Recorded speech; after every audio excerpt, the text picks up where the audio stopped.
비켜라, 이 더러운 손을 치우란 말이다. 내 옷자락에 흙탕물이 튀지 않느냐. 천지를 뒤흔드는 천둥 소리보다 더 날카롭고 비정한 고함이 칠흑 같은 밤 공기를 갈랐다. 억수같이 쏟아지는 장대비는 마치 하늘이 구멍이라도 난 듯 퍼부어대고 있었고, 그 거세한 빗줄기 사이로 번쩍이는 번개는 한 사내의 일그러진 얼굴을 찰나의 순간 귀신처럼 비추었다가 사라졌다.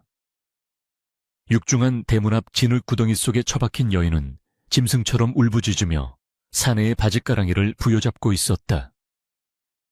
그녀의 손톱은 이미 흙바닥을 긁어대느라 깨지고 피가 맺혀 있었으나 여인은 고통조차 느끼지 못하는 듯했다.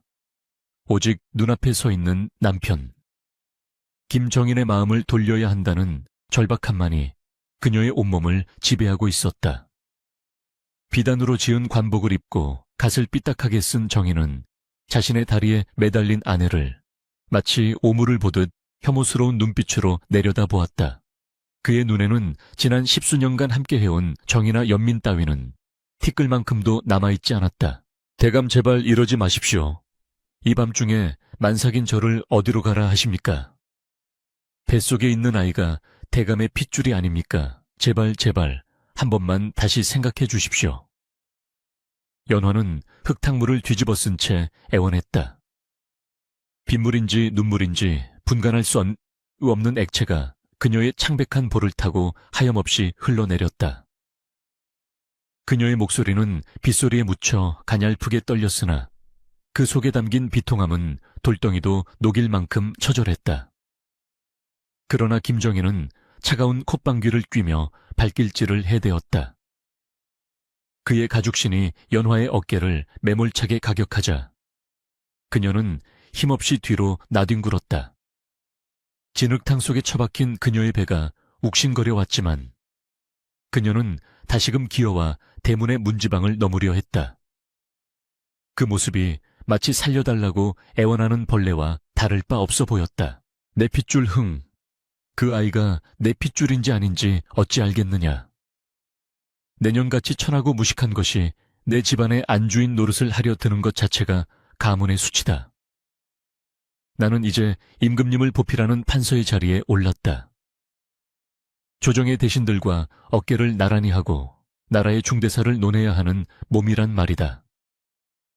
헌데 총우석에서 굴러먹던 네가 내 곁에 있으면 내 체면이 무엇이 되겠느냐.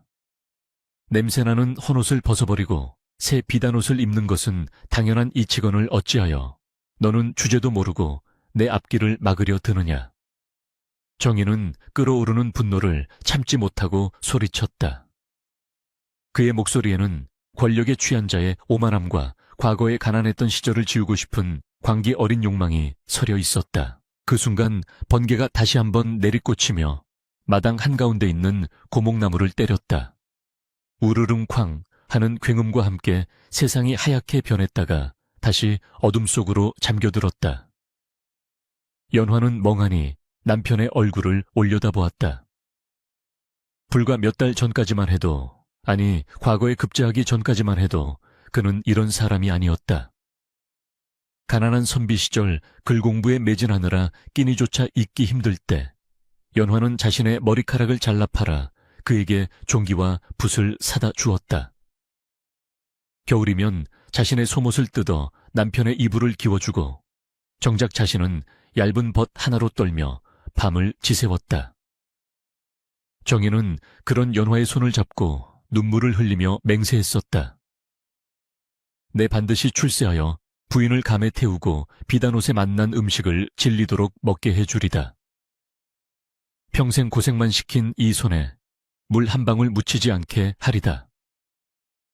그 맹세는 모두 거짓이었단 말인가?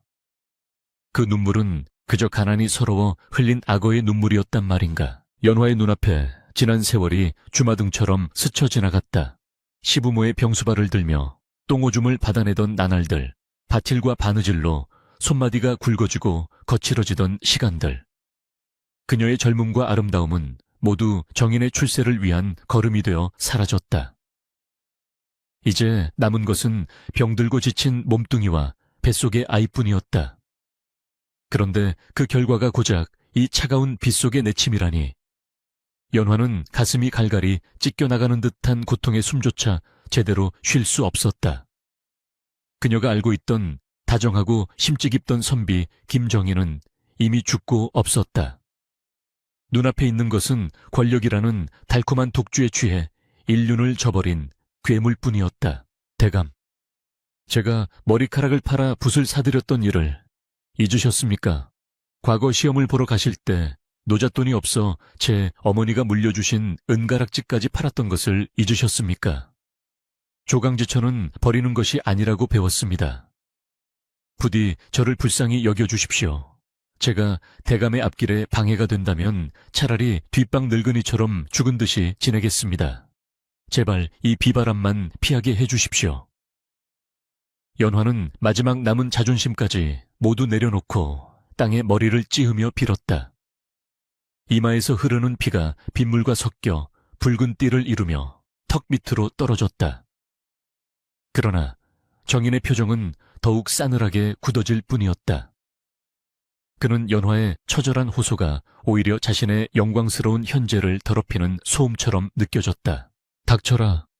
그깟 머리카락, 그깟 은가락지가 대수냐. 내가 너에게 쌀을 주지 않았느냐. 옷을 주지 않았느냐. 그동안 내 덕에 판서 부인 소리 들으며 호강했으면 되었지. 어디서 감히 예시를 들먹이며 생색을 내는 것이냐. 내년에 그 궁상맞은 꼴을 더 이상 보고 싶지 않다.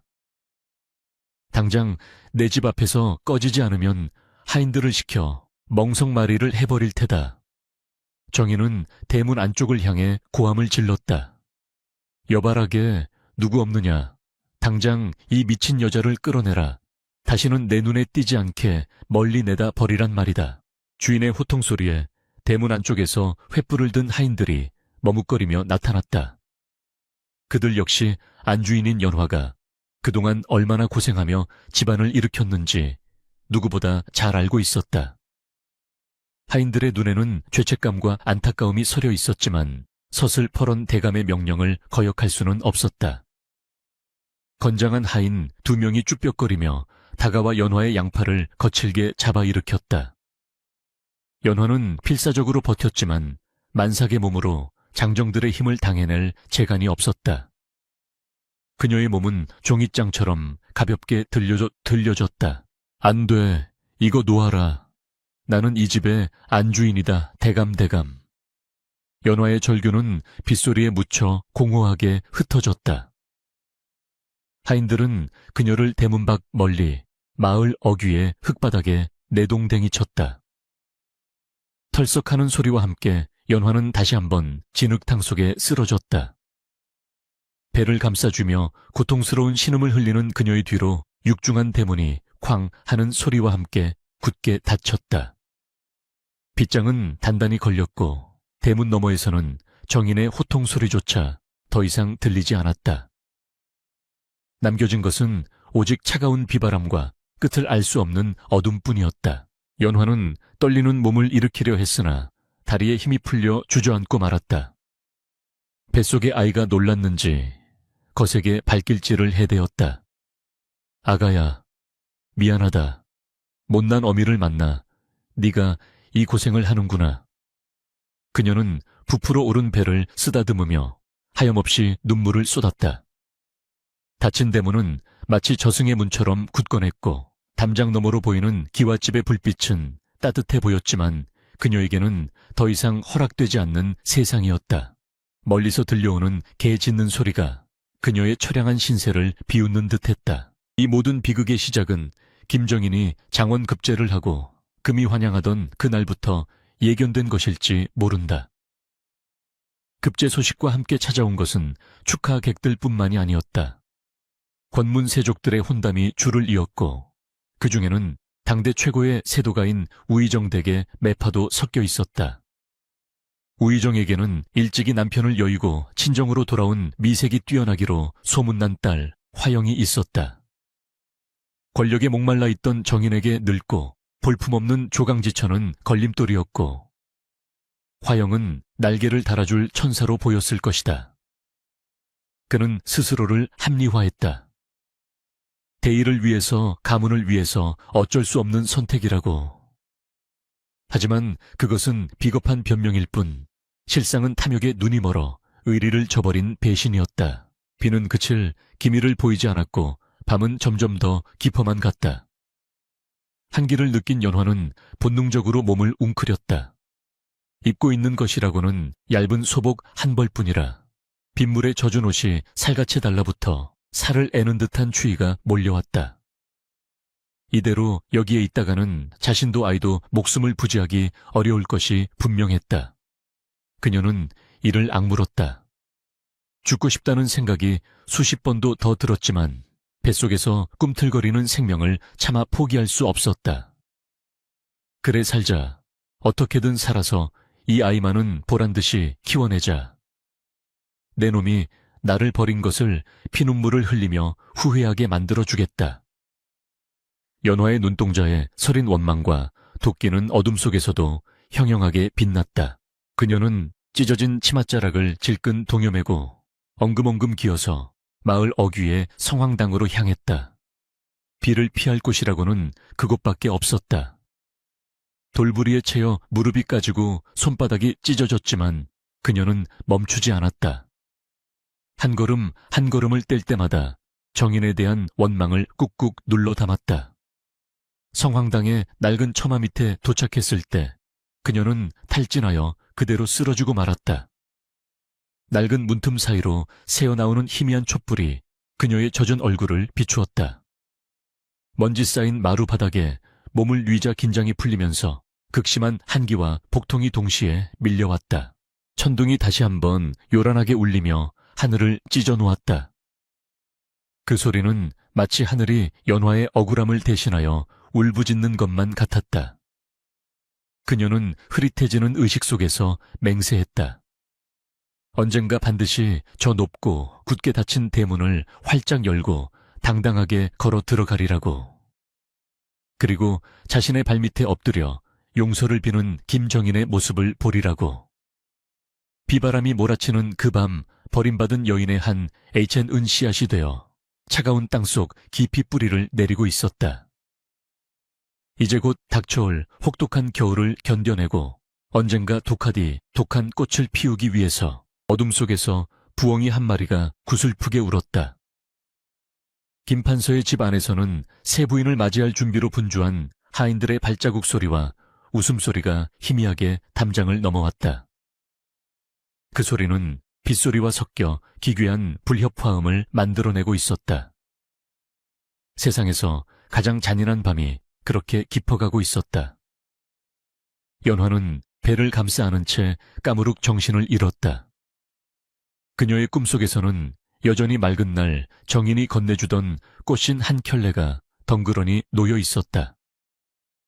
다시는 돌아갈 수 없는 그 시절의 환영이 그녀를 더욱 비참하게 만들었다. 날이 밝자 언제 비가 왔냐는 듯 하늘은 야속하리 많지 맑고 푸르게 개었다.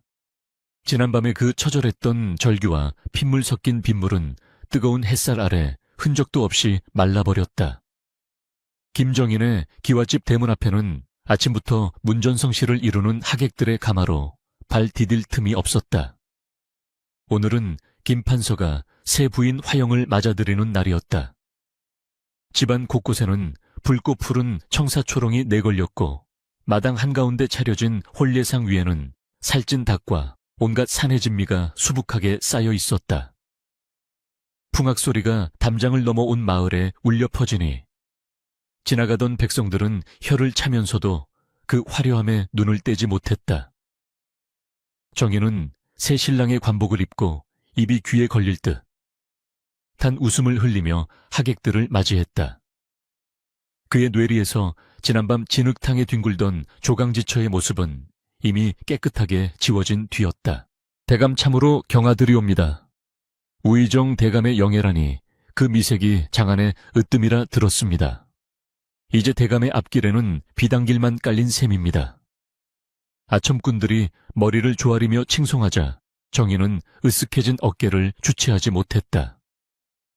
이윽고 꽃감에서 내린 새 신부 화영이 수줍은 듯 얼굴을 가리고 대청마루에 올랐다. 연지곤지를 찍은 화영의 얼굴은 마치 봄날의 복사꽃처럼 화사했고, 그녀가 입은 비단치마는 스치는 바람에도 은은한 향기를 풍겼다. 정희는 화영의 미모에 넋을 잃고 바라보았다. 그녀의 눈매는 가늘고 길었으며 웃을 때마다 살짝 올라가는 입꼬리에는 남자를 홀리는 묘한 마력이 서려 있었다. 그러나 그 아름다운 눈동자 깊은 곳에는 탐욕스럽게 번들거리는 뱀의 혀 같은 차가움이 숨겨져 있음을 사랑의 눈먼 정희는 미처 깨닫지 못했다. 화영은 첫날 밤 정인의 품에 안겨 교태 섞인 목소리로 속삭였다. 서방님, 이 집의 가구들이 너무 낡고 투박하여 제 격에 맞지 않사옵니다. 제 친정에서 가져온 자개장과 비단 금침으로 모두 바꾸고 싶어요. 그리고 저 칙칙한 안채의 기둥들도 새로 칠하고 정원에는 값비싼 기암고해석을 들여놓았으면 합니다. 정희는 그녀의 향기에 취해 고개를 끄덕였다. 그렇고 말고 부인이 원한다면 이 집을 금으로 도배한들 아깝겠소. 내일 당장 장인을 불러 모든 것을 부인의 뜻대로 고치리다. 화영은 정인의 가슴팍에 얼굴을 묻으며 회심의 미소를 지었다. 그녀에게 정인은 사랑의 대상이 아니라 자신의 사치를 채워줄 물주이자 권력의 사다리에 불과했다. 그녀는 이미 정인의 곳간 열쇠를 손에 넣을 궁리를 하고 있었다. 반면 마을에서 10리 밖 떨어진 깊은 산속 인적조차 드문 흉계는 무거운 정적만이 감돌고 있었다. 지붕은 반쯤 무너져 하늘이 훤히 보이고 벽에는 주먹만한 구멍이 숭숭 뚫려 찬바람이 드나드는 그곳에 연화가 쓰러져 있었다. 그녀는 지난밤 성황당에서 기진맥진한 몸을 이끌고 이곳까지 기어들어 온 것이었다.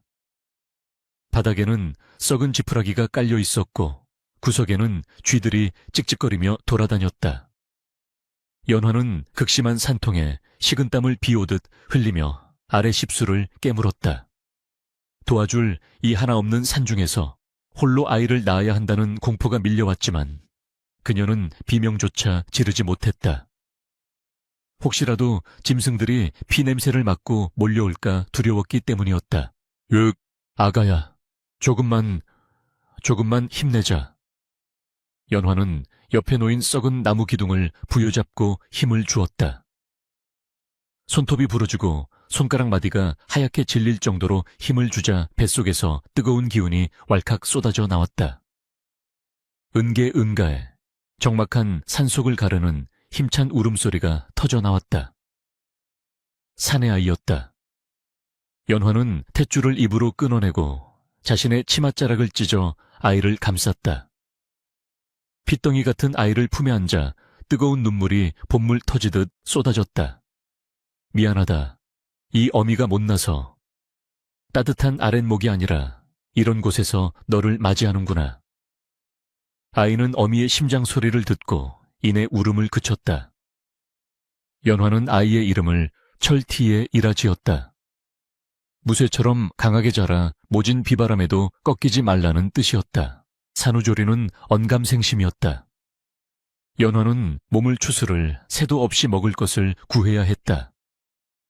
젖이 돌지 않아 아이가 배고파 울어대면 그녀는 산을 뒤져 칠뿌리를 캐고 소나무 속껍질을 벗겨 씹어서 아이의 입에 넣어주었다. 자신의 배는 등가죽에 붙을 지경이었지만 오직 아이를 살려야 한다는 일념 하나로 버텼다. 손은 흙투성이가 되어 거북이 등껍질처럼 갈라졌고 발은 돌부리에 베어 성한 곳이 없었다. 그러나 그녀의 눈빛만은 날이 갈수록 깊고 단단해졌다. 밤이면 희미한 달빛 아래서 바늘을 잡았다. 쫓겨날 때 품속에 챙겨온 반지꼬리 하나가 그녀의 유일한 재산이었다. 그녀는 산짐승의 가죽을 무두질하거나 마을 사람들이 버린 헌 옷감을 주워다가 기워내기 시작했다. 계절이 바뀌어 찬바람이 불기 시작할 무렵 김판서의 집은 날로 화려해졌으나 그 안의 공기는 탁해져만 갔다. 화영은 매일같이 비단 장수와 폐물 장수를 불러들여 사치를 부렸다. 어머, 이 비취, 노리개 빛깔 좀 봐. 너무 영롱하지 않아요, 서방님. 이것도 사주세요. 화영이 애교 섞인 눈웃음을 치면 정인은 묻지도 따지지도 않고 곡간 문을 열었다. 정인의 어머니가 물려준 옥비녀나 집안 대대로 내려오던 귀한 서화들도 하나둘씩 화영의 손을 거쳐 사라지거나 다른 물건으로 바뀌었다. 정인은 가끔 곡간이 비어가는 것을 느끼고 불안감을 느꼈으나 화영이 대감의 체면에 이 정도 치장은 당연한 것 아닙니까? 나중에 더 큰 벼슬을 하면 몇 배로 채워질 텐데 무엇을 걱정하십니까? 하고 쏘아붙이면 꿀먹은 벙어리가 되었다. 어느 날 정인은 관청에서 돌아와 피곤한 몸을 이끌고 안채로 들어섰다. 화영은 보이지 않고 방 안에는 낯선 사내의 웃음소리가 들리는 듯했다. 정인이 문을 벌컥 열자 화영은 황급히 옷매무새를 다듬으며 당황한 기색을 감추었다. 아니 대감, 기척도 없이 어찌 이러십니까? 화영의 곁에는 점괘를 봐준다는 젊은 무당이 앉아 있었다. 정기는 미심쩍은 눈초리로 그들을 쏘아보았지만 화영은 태연하게 말을 돌렸다. 대감의 승진운을 보려고 용한분을 모셨습니다. 대감이 요즘 기력이 쇠하신 듯하여 걱정이 되어서요. 정기는 찜찜한 기분을 지울 수 없었으나 화영의 말재주에 넘어가고 말았다. 화영은 정인이 잠든 틈을 타몰래 빼돌린 은자들을 친정으로 보내고 있었다. 독사는 서서히 집안의 기둥뿌리를 갉아먹고 있었던 것이다. 한편 연화는 자신이 만든 옷가지들을 들고 조심스럽게 산을 내려왔다. 사람들이 많이 모이는 장터 구석에 자리를 잡고 앉았으나 누더기를 걸친 그녀의 행색을 보고 사람들은 코를 막고 피해갔다. 에잉, 쭈쭈, 어디서 거지 같은 년이 물건을 판다고. 수모와 멸시가 쏟아졌지만 연화는 고개를 숙인 채 묵묵히 바느질감을 펼쳐놓았다. 그때 지나가던 한 기생이 연화가 만든 저고리를 유심히 보았다. 바느질 땀이 어찌나 곱고 촘촘한지 마치 기계로 찍어낸 듯 정교했고 소매의 곡선은 날아갈 듯 유려했다. 이거 네가 만든 것이냐? 기생의 물음에 연화는 작게 고개를 끄덕였다. 기생은 엽전 꾸러미를 던져주며 옷을 가져갔고 며칠 뒤 그 옷은 기방에서 큰 화제가 되었다. 소문은 발없이 천리를 갔다. 산속 폐계에 사는 여인의 바느질, 솜씨가 귀신 같다는 소문이 아름아름 퍼지기 시작했다. 처음에는 천한 신분이라며 무시하던 양반집 마님들도 남몰래 하인을 시켜 연화에게 일감을 맡기기 시작했다. 연화는 밤을 새워 바느질을 했고 그 대가로 받은 돈으로 쌀과 땔감을 샀다. 철이에게 따뜻한 미움을 먹일 수 있게 되자 그녀는 헐어버린 손가락 끝의 고통 따위는 아무것도 아니라고 생각했다. 촛불 아래서 한 땀 한 땀 바늘을 꽂을 때마다 그녀는 김정인에 대한 복수심을 수놓았다. 그가 비단 옷을 입고 거드름을 피울 때 자신은 이 바늘 하나로 세상을 뚫고 나가리라 다짐했다. 어느 눈 내리는 밤 정인은 술에 취해 비틀거하며 집으로 돌아왔다. 대문 앞에는 거지들이 구걸하고 있었는데 그중 한 아이의 울음소리가 유난히 귀에 거슬렸다. 에이, 재수없게 저리 꺼지거라. 정기는 지팡이를 휘둘러 거지들을 쫓아냈다. 문득 비오는 날 내쫓았던 연화와 뱃속의 아이가 떠올랐다. 살아는 있을까? 아니 죽었겠지. 그 모진 비바람을 어찌 견뎠겠어. 그는 애써 죄책감을 털어내려 고개를 저었다. 하지만 왠지 모를 서늘한 기운이 등골을 타고 올라왔다. 마치 누군가 어둠 속에서 시퍼런 눈을 뜨고 자신을 노려보는 듯한 느낌이었다. 방 안에 들어서자 화영은 코를 골며 자고 있었고 화로의 불은 꺼져 차게 식어 있었다. 정희는 화려한 비단 이불 속에서도 뼛속까지 스며드는 한기를 느끼며 몸을 떨었다. 그것은 다가올 파멸의 전조였다. 산속 오두막 연화는 잠든 철이에 머리를 쓰다듬으며 창밖을 내다보았다. 눈 덮인 사냐는 고요했지만 그녀의 가슴 속에는 뜨거운 불덩이가 이글거리고 있었다. 이제 더 이상 그녀는 울기만 하는 나약한 여인이 아니었다. 고난은 그녀를 무쇠처럼 단련시켰고 배신은 그녀에게 세상을 꿰뚫어 보는 지혜를 주었다. 그녀는 품속에서 쌈지를 꺼내 그동안 모은 엽전들을 세어보았다. 아직은 적은 돈이었지만 이것은 시작에 불과했다. 두고 보십시오, 대감. 당신이 쌓아 올린 사상 누각이 무너질 때 저는 그 폐허 위에서 꽃을 피울 것입니다. 연화의 굳은 맹세가 밤바람을 타고 눈발 사이로 흩어졌다. 멀리서 늑대 울음소리가 들려왔지만 연화는 더 이상 두렵지 않았다. 그녀 자체가 이미 맹수보다 더 강인한 어미가 되어 있었기 때문이었다. 굴럭굴럭, 가슴이 타들어가는 것 같구나. 화려한 자개장이 병풍처럼 둘러쳐진 안방비단 금침 위에서 김정희는 식은땀을 흘리며 몸부림치고 있었다. 천하를 호령할 듯 위세등등하던 판서의 기계는 온데간데 없고 눈앞에 있는 것은 앙상하게 뼈만 남은 병자뿐이었다. 원인을 알 수 없는 괴질이었다. 온몸에 검붉은 반점이 피어오르고 밤이면 살을 내는 듯한 통증과 함께 악몽이 그를 괴롭혔다. 용하다는 의원들이 줄을 서서 진맥을 했으나 하나같이 고개를 가로저으며 혀를 찰 뿐이었다. 이것은 육신의 병이 아니라 마음의 병심화, 신화가 뼛속까지 스며든 탓이오.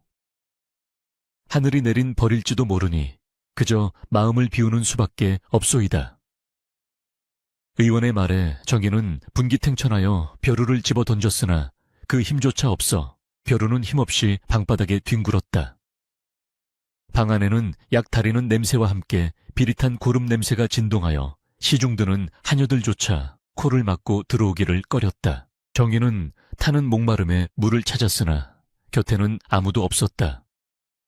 여봐라, 물 좀 다오 부인 어디 있소? 쉬인 목소리로 애타게 불렀지만 돌아오는 것은 정막뿐이었다. 그토록 사랑에 맞지 않던 새 부인 화영은 콧배기도 보이지 않았다. 그녀는 정인의 병세가 깊어지자 병수발은커녕 전염될까 두렵다며 별채로 거처를 옮겨버린 지 오래였다. 정인은 문틀을 잡고 기어가 문을 열었다. 마당을 가로질러 들려오는 웃음소리, 그것은 분명 화영의 목소리였다.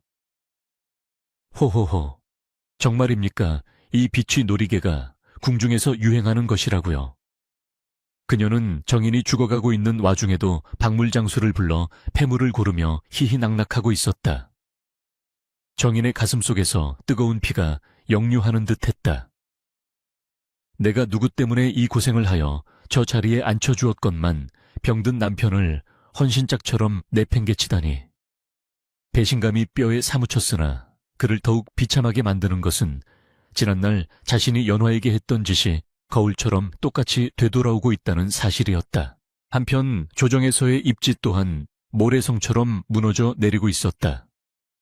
정인의 병세가 깊어 등청하지 못하는 날이 길어지자 정적들은 이때다 싶어 그를 물어뜯기 시작했다. 김 판서가 뇌물을 받아 챙기고 매관매직을 일삼았다 하옵니다. 그의 첩실이 사치와 향락을 일삼아 백성들의 원성이 자자하옵니다. 상소문이 빗발치자 임금의 신임도 바닥으로 떨어졌다. 권례에서는 김정인이 곧 삭탈관직 당할 것이라는 소문이 파다하게 퍼졌다. 권력의 끈이 떨어지자 문지방이 닳도록 드나들던 아첨꾼들의 발길도 거짓말처럼 끊겼다. 대문 앞에는 파리만 날리고 집안의 하인들조차 가세가 기운 것을 눈치채고 하나둘씩 짐을 싸서 도망치거나 곳간의 물건을 훔쳐 달아나기 시작했다. 정인의 집은 마치 침몰해가는 난파선과도 같았다. 그 시각 저작거리의 풍경은 김판서의 집과는 정반대로 활기가 넘쳤다. 그 중심에는 연화가 있었다. 그녀의 바느질 솜씨는 이제 장안의 화제가 되어 산속의 신침 셴젠이라 불리고 있었다. 그녀가 술을 놓은 비단은 마치 살아 움직이는 듯 생생했고 옷을 지으면 입는 사람의 체형에 척 감기어 날가옷처럼 편안했다. 어느 날 도성에서 제1가는 포목점을 운영하는 거상 박대주가 소문을 듣고 연화를 찾아왔다. 박대주는 깐깐하기로 소문난 장사치였으나 연화가 만든 혼례복을 보고는 눈이 휘둥그레졌다. 이것은 사람의 손재주가 아니로다. 봉황이 금방이라도 날아오를 듯하고 실오라기 하나 튀어나온 곳이 없구나. 그는 단박에 연화의 진가를 알아보았다. 부인 내 제안을 하나 하리다. 언제까지 이 깊은 산속에서 짐승처럼 살 텐가. 내 포목점의 뒷방을 내어줄 터이니 그곳에서 우리 상단의 물건을 전담해서 지어주시오. 대신 판매 이익의 3하를 떼어 드리리다. 그것은 파격적인 제안이었다. 연화는 잠시 망설였다. 세상 밖으로 나가는 것이 두려웠으나 품에 안긴 아들 철이의 초롱초롱한 눈망울을 보고 결심을 굳혔다. 대주 어르신 감사옵니다. 허나 한 가지 청이 있습니다. 제 신분이나 과거를 묻지 말아주시고 오직 제 솜씨로만 평가해 주십시오. 박대주는 호탕하게 웃으며 고개를 끄덕였다. 그렇게 연화는 지긋지긋했던 폐가를 떠나 도성 안으로 들어오게 되었다. 비록 작은 단칸방이었지만 비바람을 피할 수 있고 따뜻한 밥을 지어 먹을 수 있는 보금자리가 생긴 것이다. 연화가 박대주의 포목점에서 일하기 시작하자 가게는 문전성시를 이루었다. 고관대작의 부인들이 연화에게 옷을 짓기 위해 줄을 섰다. 연화는 밤낮 없이 일하면서도 철이에게 글을 가르치는 것을 게을리하지 않았다. 철아, 너는 이 어미처럼 남에게 짓밟히지 않으려면 배워야 한다. 힘이 있어야 지킬 수 있는 것이다. 철이는 어미의 한 맺힌 가르침을 스펀지처럼 빨아들였다. 어린 나이임에도 불구하고 총명함이 남달라 어깨너머로 배운 천자문을 줄줄 외웠다. 연화는 아들의 글 읽는 소리를 들으며 바느질을 할 때 가장 행복했다. 그녀의 손끝에서 피어나는 꽃과 나비들은 단순한 장식이 아니었다. 그것은 고통을 예술로 승화시킨 그녀의 영혼이자 정gin을 향한 무언의 시위였다. 보시오, 당신이 버린 내가 이렇게 보란듯이 살아있어. 계절이 바뀌어 다시 찬바람이 불기 시작할 무렵 김정인의 집안에는 결정적인 파국이 찾아왔다. 화영은 정인이 회복할 가망이 없다고 판단하자 본색을 드러냈다. 그녀는 밤중에 몰래 친정 오라비를 불러들였다. 오라버니, 이 집은 이제 끝났어요. 영감이 죽고 나면 빚쟁이들이 몰려올 텐데 그 전에 챙길 수 있는 건 다 챙겨야 해요. 화영은 안방 장롱 깊숙한 곳에 숨겨져 있던 땅 문서와 집 문서를 찾아냈다. 그리고 정인이 병석에 누워 정신이 혼미한 틈을 타 그의 인장을 훔쳐 양도 증서에 도장을 찍었다. 여보, 지금 뭐 하는 것이오? 인기척에 잠이 깬 정인이 희미한 눈으로 물었으나 화영은 섬뜩한 미소를 지으며 속삭였다. 대감 걱정 마세요. 대감의 약값을 마련하려는 것입니다. 조금만 참으시면 편안하게 해드릴게요. 다음 날 아침 정인이 눈을 떴을 때 집안은 쥐죽은 듯 고요했다. 부인 개똥아, 아무리 불러도 대답이 없었다. 그는 불길한 예감에 휩싸여 기어나왔다. 안채의 문은 활짝 열려 있었고 값비싼 자개장과 도자기, 심지어 녹그릇 하나까지 모두 사라지고 없었다. 화영이 하인들과 짜고 밤사이 야반도주를 한 것이었다. 국가는 텅 비어 쥐새끼 한 마리 없었고 남은 것은 마당에 뒹구는 낙엽뿐이었다. 정인은 망연자실하여 마루에 주저앉았다. 으악, 이 독사 같은 년, 내년이 나를 이렇게 배신하다니.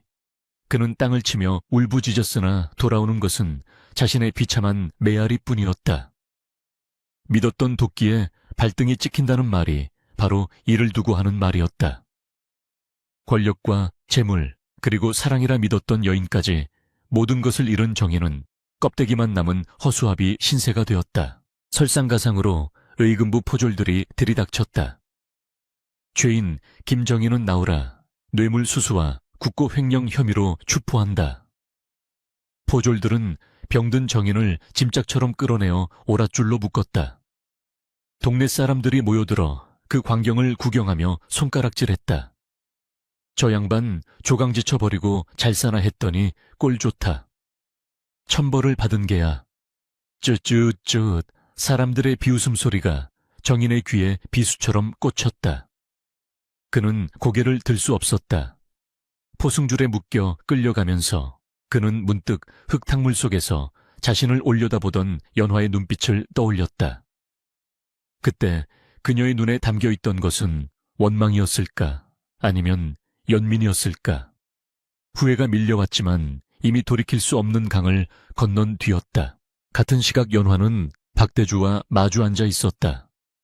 박대주는 묵직한 돈주머니를 연화 앞에 내밀었다. 이것은 자네가 이번에 지은 궁중 진상품에 대한 사례금일세. 임금님께서 자네 솜씨에 크게 감탄하시어 하사품까지 내리셨네. 연화는 떨리는 손으로 돈주머니를 받았다.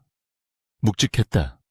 그것은 단순한 돈이 아니라 그녀가 흘린 피와 땀, 그리고 눈물의 결정체였다. 대주 어르신, 이 은혜 평생 잊지 않겠습니다. 허허, 은혜라니. 자네 실력으로 정당하게 번 것일세. 이제 이 돈으로 자네 가게를 하나 차려보는 게 어떤가. 연화의 눈이 반짝였다. 드디어 자신의 이름을 건 가게를 가질 수 있게 된 것이다. 그녀는 마음속으로 외쳤다. 정인대감 들리십니까? 당신은 나를 진흙탕에 버렸지만 나는 그 진흙 속에서 연꽃을 피웠습니다. 밤이 깊어 연화는 가게 자리를 알아보기 위해 장터를 거닐었다. 눈이 내리기 시작했다.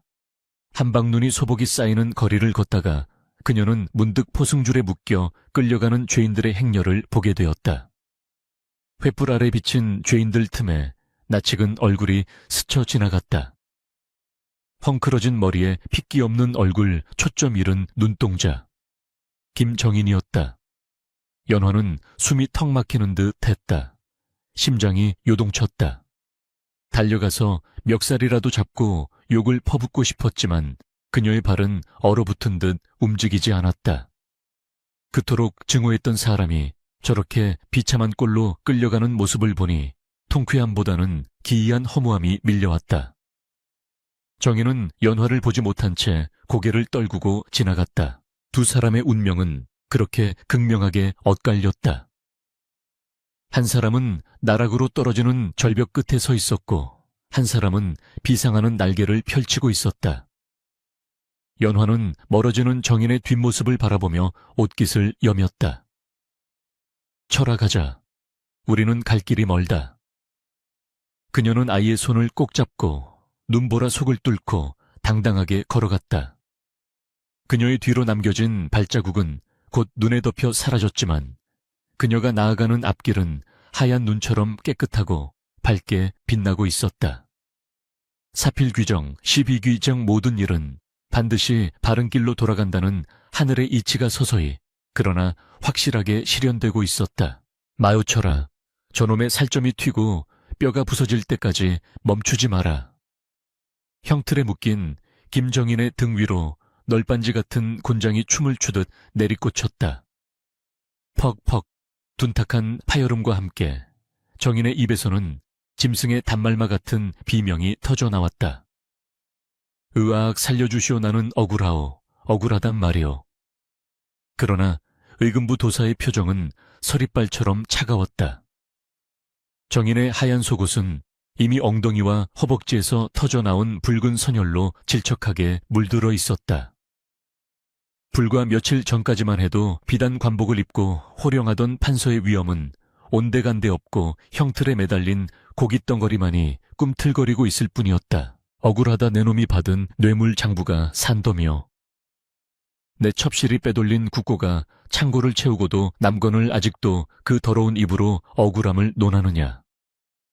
도사가 호통치며 증거 서류를 정인의 얼굴에 집어 던졌다. 종이 뭉치가 피 묻은 얼굴을 때리고 바닥에 흩어졌다. 정기는 흐릿한 눈으로 서류를 바라보았다. 거기에는 분명 자신의 인장이 찍힌 토지 매매 문서와 관직 임명장이 있었다. 그것은 화영이 밤에 몰래 찍어간 도장의 흔적이었다. 아, 아니요. 그것은 내 처가. 그 여우 같은 년이 나를 속이고. 전기는 피를 토하며 변명하려 했으나 혀가 굳어 말이 제대로 나오지 않았다. 배신감과 육체적 고통이 뒤엉켜 정신이 혼미해졌다. 그토록 사랑했던 화영의 웃음소리가 이명처럼 귓가를 맴돌며 그를 조롱하는 듯했다. 차가운 옥사 바닥에 내동댕이 쳐진 정희는 밤새 오한에 시달렸다. 쥐들이 갉아먹다 남긴 곰팡이 핀 주먹밥이 그의 저녁이었다. 배가 등 가죽에 붙을 정도로 고팠지만 목구멍이 부어올라 물 한 모금 삼키기도 힘들었다. 썩은 지푸라기 냄새가 진동하는 감옥 안에서 정희는 비로소 자신이 연화에게 저질렀던 죄악을 떠올렸다. 그때 연화도 이런 추위와 배고픔을 견뎠겠구나. 만삭의 몸으로 진흙탕에 버려졌을 때 그녀가 느꼈을 절망이 이와 같았을까. 그러나 그것은 진정한 참회라기보다는 자신의 비참한 처지에 대한 연민과 신세 한탄에 가까웠다. 그는 여전히 자신이 왜 이런 꼴을 당해야 하는지 받아들일 수 없었다. 하늘이 원망스럽고 도망친 화영이 사무치게 증오스러울 뿐이었다. 이윽고 판결이 내려졌다. 죄인 김정희는 삭탈 관직하고 가산을 몰수하며 도성 밖으로 영구히 추방한다.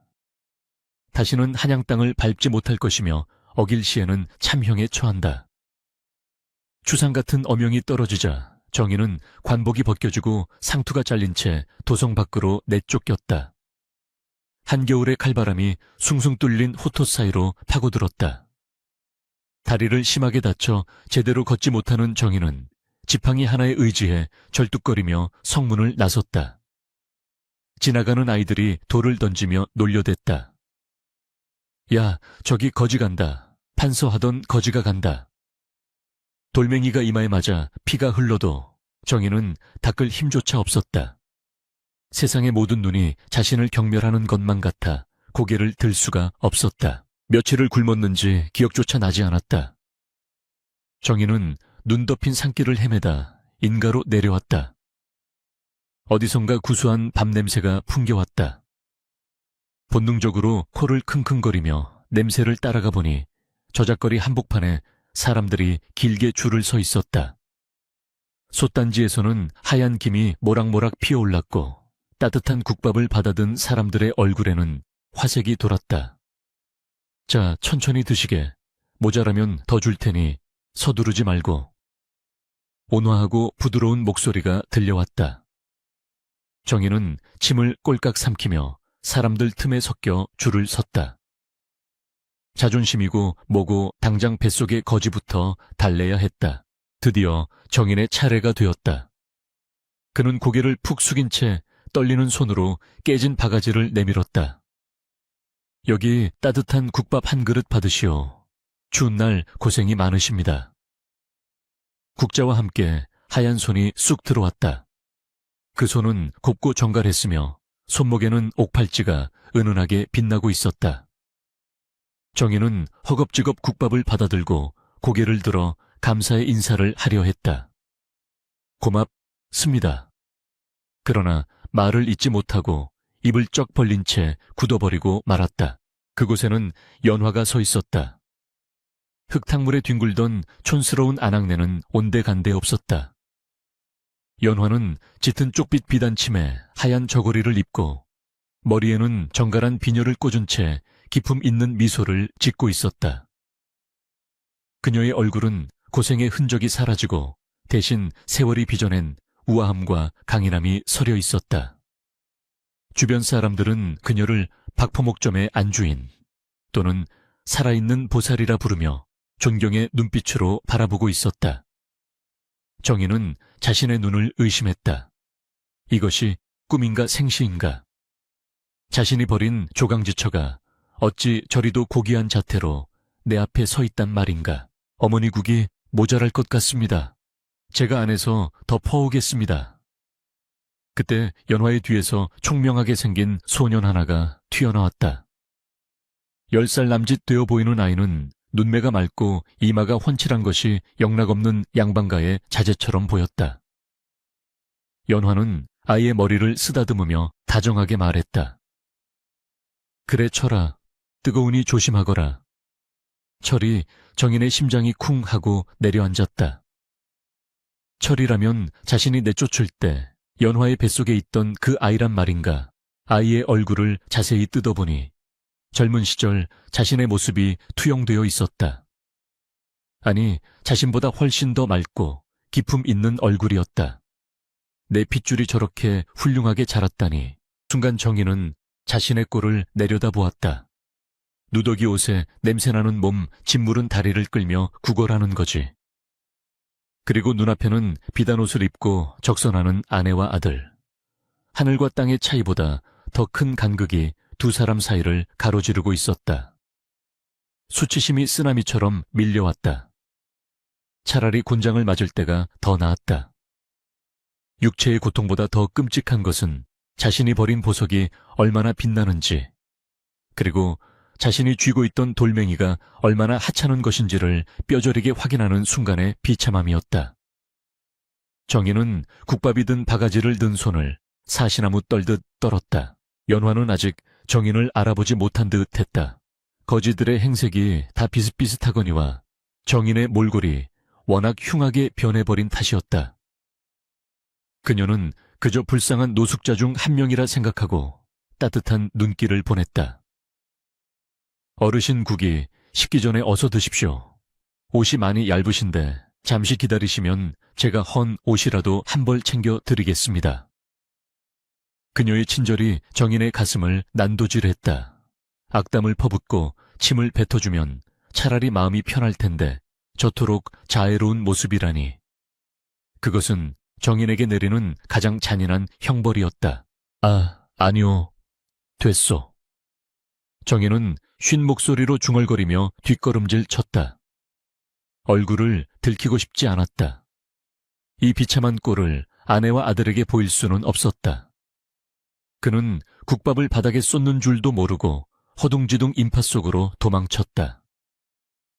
다리가 꼬여 진흙탕에 넘어졌지만 아픔도 느끼지 못한 채 네 발로 기어서라도 그 자리를 벗어나려 했다. 저 노인장 국도 안 드시고 어디 가시나? 뒤에서 철이의 의아해하는 목소리가 들려왔다.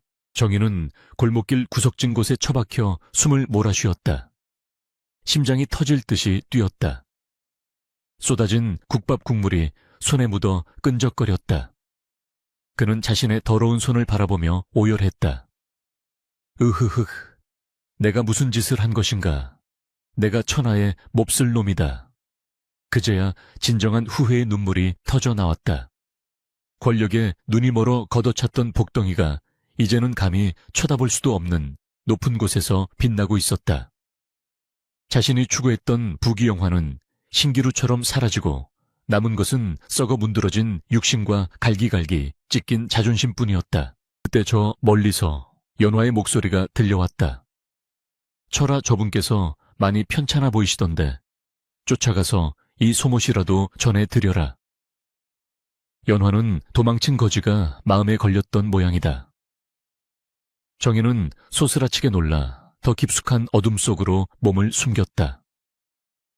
철이가 골목 입구까지 뛰어와 두리번거렸지만 쓰레기 더미 뒤에 숨은 정긴을 발견하지 못하고 돌아섰다. 어머니 안 계시는데요. 벌써 멀리 가셨나 봐요. 철이의 목소리가 멀어지자 정인은 안도의 한숨과 함께 칠흑 같은 절망을 느꼈다. 이제 자신은 아들에게조차 나설 수 없는 그림자보다 못한 존재가 되어버린 것이다. 밤이 깊어지자 장터는 파하고 박포목점의 문도 닫혔다. 하지만 가게 안에서 새어나오는 불빛만은 따스하게 거리를 비추고 있었다.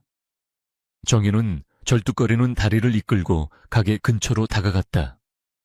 창호지 문 너머로 그림자가 비쳤다. 연화가 바느질하고 철이가 그 옆에서 책을 읽는 모습이었다. 하늘 천따지 거물현 누르황. 아들의 낭랑한 글 읽는 소리가 밤 공기를 타고 흘러나왔다. 정희는 담벼락에 기대어 그 소리를 들었다. 과거 급제 전 자신이 연화 옆에서 글을 읽을 때 그녀가 짓던 행복한 미소가 떠올랐다. 그때는 가난했어도 희망이 있었고 사랑이 있었다. 그러나 이제 자신에게는 아무것도 남지 않았다. 어머니, 아까 그 할아버지 왠지 낯이 익어요. 눈매가 참 슬퍼 보이셨어요. 철이의 말소리가 들렸다. 연화는 잠시 바느질을 멈추고 한숨을 쉬었다. 세상에 사연 없는 사람이 어디 있겠느냐. 다들 각자의 업보를 지고 살아가는 것이지. 너는 훌륭한 사람이 되어 헐벗고 굶주린 이들을 보살피거라. 내 어머니, 꼭 과거에 급제하여 억울한 사람 없는 세상을 만들겠습니다. 아들의 다짐에 정희는 입을 틀어막고 소리 없는 통곡을 토해냈다. 자신이 그토록 원했던 그러나 욕망으로 더럽혀 망쳐버린 꿈을 아들이 대신 꾸고 있었다. 자신이 버린 씨앗이 척박한 땅에서 스스로 거목으로 자라난 것이다. 정희는 벽을 짚고 일어섰다. 더 이상 이곳에 머물 자격이 없었다. 자신의 존재가 그들에게 알려지는 것 자체가 그들의 행복의 오점이 될 것이었다. 그는 피눈물을 흘리며 어둠 속으로 발길을 돌렸다. 눈발이 다시 굵어지기 시작했다. 그의 등 뒤로 따뜻한 불빛이 점점 멀어져 하나의 점이 될 때까지 그는 뒤를 돌아보지 못했다. 발자국마다 회안에 피가 맺혀 눈 위를 붉게 물들였다. 거짓골로 거리를 배회하던 정희는 우연히 기방 앞을 지나게 되었다. 화려한 불빛 아래 술 취한 사내들의 웃음소리가 들려왔다. 그때 익숙한 목소리가 들렸다. 아이고 나으리, 한 잔 더 받으세요. 화영이었다. 그녀는 기생이 되어 술을 따르고 있었다. 훔친 재물을 들고 도망쳤으나 오라비에게 사기를 당해 모든 것을 잃고 기방으로 팔려 온 것이었다. 짙은 화장으로 주름을 가렸지만 삶에 찌든 고단함은 감출 수 없었다. 정희는 그녀에게 달려가고 싶었다. 내년 때문에 내 인생이 망가졌다고 소리치고 싶었다. 하지만 그는 멈칫했다. 화영 또한 자신과 똑같은 욕망의 노예였고 그 끝은 파멸일 뿐임을 깨달았기 때문이었다. 그녀나 자신이나 헛된 꿈을 줬다. 나락으로 떨어진 불나방들이었다. 정희는 씁쓸한 미소를 지으며 돌아섰다. 복수조차 부질없었다. 이제 그에게 남은 시간은 얼마 없음을 직감했다. 썩어가는 육신이 보내는 신호가 점차 뚜렷해지고 있었다. 그는 마지막으로 연화와 철이가 있는 쪽을 향해 큰 절을 올렸다.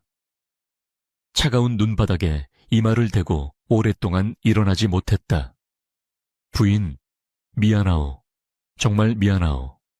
내 다음 생에는 개나 돼지로 태어나 당신의 곁을 지키리다. 바람소리만이 그의 참회를 들어줄 뿐 세상은 고요했다. 정희는 비틀거리는 걸음으로 마을을 벗어나 자신이 처음 연화를 버렸던 그 숲으로 깊은 어둠 속으로 사라져갔다. 세월의 흐름은 흐르는 물과 같아 잡을 수도 멈출 수도 없는 법이었다. 김정인이 눈보라 속으로 사라진 뒤 강산이 한번 변한다는 10년의 세월이 훌쩍 지났다. 그동안 연화의 삶은 척박한 자갈밭에서 기름진 옥토로 변모해 있었다. 그녀가 운영하는 연화 포목점은 이제 도성뿐만 아니라 전국 팔도에 지점을 둔 거대 상단으로 성장했다. 그녀의 손을 거친 비단은 궁궐의 왕비마저 탐낼 정도로 명성이 자자했고 그녀가 쌓은 재물은 창고에 다 들이지 못할 만큼 넘쳐났다. 그러나 연화에게 있어 진정한 보물은 금은보화가 아니었다. 그녀의 유일한 희망이자 자부심인 아들. 김철이 바로 그녀가 살아온 이유이자 결과였다. 철은 어머니의 헌신적인 뒷바라지와 타고난 총명함으로 학문에 매진하여 당대 내로라 하는 천재들을 모두 제치고 과거 시험에서 장원급제를 하는 기염을 토했다. 암행어사 출두야. 아니, 장원 급제하신 김 박사님 행차시다. 마을 어귀에서부터 요란한 꽹과리 소리와 함께 나팔 소리가 울려 퍼졌다. 온 마을 사람들이 하던 일을 멈추고 거리로 뛰쳐나왔다. 청사초롱이 내걸린 길 위로 위풍당당한 행렬이 들어섰다. 말 위에 올라탄 철은 붉은 관복에 어사화를 꽂고 늠름한 자태로 백성들에게 손을 흔들었다. 그 모습은 마치 하늘에서 내려온 신선처럼 고귀하고 눈부셨다. 십수년 전 만삭의 몸으로 쫓겨나던 연화가 피눈물을 흘리며 걸었던 그 길을 이제는 그녀의 아들이 금이 환영하여 당당하게 돌아오고 있는 것이다. 연화는 대문 앞에 서서 그 광경을 지켜보았다. 주름진 눈가에 뜨거운 눈물이 고여 흘러내렸다. 그것은 지난날의 서러움을 씻어내는 환희의 눈물이었고 모진 풍파를 견뎌낸 자만이 맛볼 수 있는 승리의 눈물이었다. 철은 대문 앞에 이르자 말에서 뛰어내려 연화 앞에 넙죽 큰 절을 올렸다. 어머니 소자가 장원 급제하여 돌아왔습니다. 이 모든 영광은 오로지 어머니의 피땀 어린 희생 덕분입니다. 철의 목소리는 굵고 힘찼으나 그 속에는 어머니를 향한 깊은 존경과 사랑이 배어 있었다. 연화는 떨리는 손으로 아들의 어깨를 감싸 일으켰다. 오냐 장하다. 내 아들. 정말 장하다. 네가 이 어미의 한을 풀어주었구나. 모자는 서로를 부둥켜 안고 오열했다. 주변에 모여든 마을 사람들도 옷깃으로 눈물을 훔치며 그 감동적인 장면을 지켜보았다. 그 중에는 예전에 연화를 구박했던 이들도 있었으나 그들 또한 이제는 연화의 덕망 앞에 머리를 조아리며 진심으로 축하를 보냈다. 잔치는 사흘 밤낮으로 이어졌다. 연화는 곳간을 활짝 열어 마을의 모든 사람에게 술과 고기를 대접했다. 거지가 오든 양반이 오든 차별하지 않고 배불리 먹여 돌려보냈다. 많이들 드시오. 오늘은 내 생애 가장 기쁜 날이니 배가 터지도록 먹고 즐기시오. 연화의 넉넉한 인심의 사람들은 생불이 따로 없다며 칭송을 아끼지 않았다. 마당 한가운데서는 광대들이 줄을 타고 제담을 늘어놓았고 흥겨운 노랫가락이 담장을 넘어온 고을에 울려 퍼졌다. 그 소란 속에서 연화는 문득 술잔을 기울이며 밤하늘을 올려다보았다. 둥근 보름달이 환하게 비추고 있었다. 불현듯 눈보라치던 밤 대문 밖을 서성이던 그 초라한 그림자가 떠올랐다. 정인근은 지금 어디서 무엇을 하고 있을까? 살았는지 죽었는지 소식조차 끊긴 지 오래였다. 미움도 원망도 세월이라는 강물에 씻겨 내려가고 이제 남은 것은 덧없음이라는 회한뿐이었다. 잔치가 파하고 손님들이 모두 돌아간 깊은 밤 연화는 잠을 이루지 못하고 뒤척이다가 마당으로 나왔다. 그때 대문을 두드리는 조심스러운 소리가 들렸다. 계십니까? 박행수님 계십니까? 낯선 목소리였다. 하인이 문을 열자 남루한 옷차림의 나무꾼이 서 있었다. 그는 쭈뼛거리며 연화에게 다가와 작은 꾸러미를 내밀었다. 행수님, 제가 산에서 약초를 캐다가 외딴 바위 틈에서 얼어 죽은 시신을 발견했습니다. 짐승들이 훼손하여 형체를 알아보기 힘들었으나 품속에 이것을 꼭 쥐고 있기에 혹시나 하여 가져왔습니다. 연화는 불길한 예감에 손을 떨며 꾸러미를 받아들었다. 흙투성이가 된 헝겊을 풀어보니 그 안에는 낡고색이 바랜 반쪽짜리 은가락지가 들어있었다. 아, 연화의 입에서 탄식 같은 신음이 터져 나왔다. 그것은 아주 먼 옛날 가난했던 선비정인이 과거 시험을 보러 갈 때 연화가 노잣돈을 마련하기 위해 팔았던 자신의 예물이었다. 정인은 훗날 성공하여 다시 찾아주겠다고 약속했으나 그 약속은 욕망에 묻혀 잊혔었다. 그런데 그가 죽는 순간까지 이 가락지를 품에 안고 있었다니. 아마도 그는 몰락한 후 기방이나 전당포를 뒤져 이 가락지를 되찾아 간직하고 있었던 모양이었다. 시신은 어디에 있느냐? 연화가 물었다. 나무꾼은 마을 뒷산 연화가 쫓겨나 처음 몸을 피했던 성황당 근처의 굴이라고 했다. 연화는 즉시 하인들을 불러 가마를 준비시켰다. 철이도 소식을 듣고 달려나왔다. 어머니, 이 밤중에 어디를 가시려는 겁니까? 위험합니다. 철이 말렸으나 연화는 고개를 저었다. 가야 할 곳이 있다. 너는 알 것 없다. 내 금방 다녀오마. 그녀는 아들에게조차 아버지의 비참한 최후를 보이고 싶지 않았다. 그것이 그녀가 정인에게 베풀 수 있는 마지막 자비였다. 횃불을 들고 산을 올랐다. 나무꾼이 안내한 바위 틈에는 눈이 녹아 질척한 땅 위에 앙상한 뼈만 남은 시신 한 구가 웅크리고 있었다. 짐승들이 파먹어 얼굴은 알아볼 수 없었으나 연화는 단번에 알 수 있었다. 그 처참한 형의 싱하이가 바로 한때 자신의 전부였던 남편 김정인님을. 그는 연화가 살던 마을을 내려다보는 방향으로 쓰러져 있었다. 죽는 순간까지 차마 다가가지 못하고 먼 발치에서나마 그리워하다 외롭게 숨을 거둔 것이었다. 연화는 시신 앞에 주저앉았다. 통곡은 나오지 않았다. 그저 가슴 한구석이 텅 빈 듯 시려울 뿐이었다. 대감, 어찌 이리 가셨습니까? 그토록 원하던 부귀영화는 다 어디에 두고 이 차가운 산속에서 홀로 가셨습니까? 연화는 정인의 유골을 수습하여 양지 바른 곳에 묻어주었다. 비석도 세우지 않았다. 그저 이름 없는 무덤 하나가 산자락에 남겨졌을 뿐이다. 제사를 지내며 술 한 잔을 올리는 연화의 눈에서 그제야 눈물 한 방울이 떨어져 무덤 위를 적셨다. 당신을 용서해서가 아닙니다. 당신이 불쌍해서도 아닙니다. 그저 내 아들의 아비이기에 그리고 내 지난 세월을 함께했던 사람이기에 마지막 예를 갖추는 것입니다. 부디 저승에서는 욕심일랑 다 버리고 편히 쉬시오. 바람이 불어와 연화의 옷자락을 스치고 지나갔다. 마치 정인의 영혼이 고맙다고 미안하다고 속삭이는 듯 했다. 화영의 소식도 들려왔다. 기방에서 쫓겨난 그녀는 몹쓸 병에 걸려 온몸이 썩어 들어가다가 어느 다리 밑에서 거지들에 의해 비참한 최후를 맞이했다고 했다. 그녀가 훔쳐간 재물은 오라비의 노름비주로 탕진되었고 그녀의 아름답던 미모는 흉측하게 변해 사람들의 구경거리가 되었다고 한다. 인과응보, 인고잉보 뿌린 대로 거둔다는 하늘의 이치는 한치의 오차도 없이 그들을 심판했다. 욕망의 탑을 쌓아 올렸던 두 남녀는 결국 비명횡사하여 흙으로 돌아갔고 그들이 멸시했던 조강지처는 덕을 쌓아 가문을 일으키고 만인의 존경을 받게 된 것이다.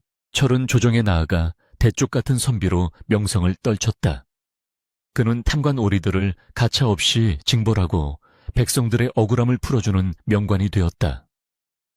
사람들은 그를 보며 그 어머니의 그 아들이라며 칭송했다.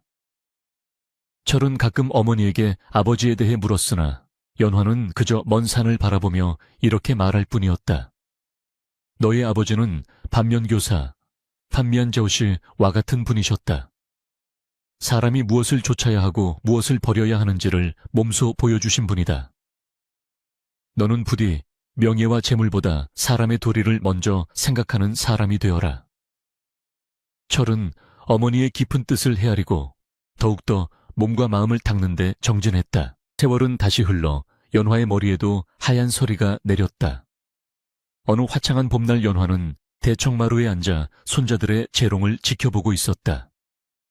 뜰에는 매화꽃이 흐드러지게 피어 향기를 뿜어내고 담장 너머로는 평화로운 마을 풍경이 그림처럼 펼쳐져 있었다. 그녀는 지그시 눈을 감았다.